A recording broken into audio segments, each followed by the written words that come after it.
Hello everyone, in this video I will show you how to use Telegram without phone number, right?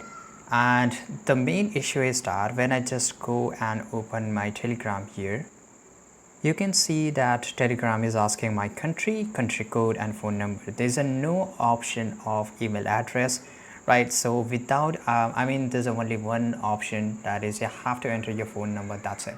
There's a no any other such option to bypass this security check or this login check. So how you can just log in without using a phone number? Well, this is not possible, but I will show you the legit way. Now just go to Google, search for temp phone number, right, and you will get a lot of this website here, and these our websites are completely legal.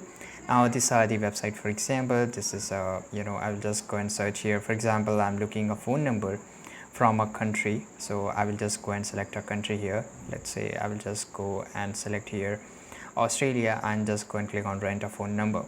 Of course I have to pay for it, and once I pay for it I can use that unlimited use. As you can see here, one non-VoIP number register for any online platform, works in all countries, get instant SMS, and there's a lot of features, right? So in this way you can use it.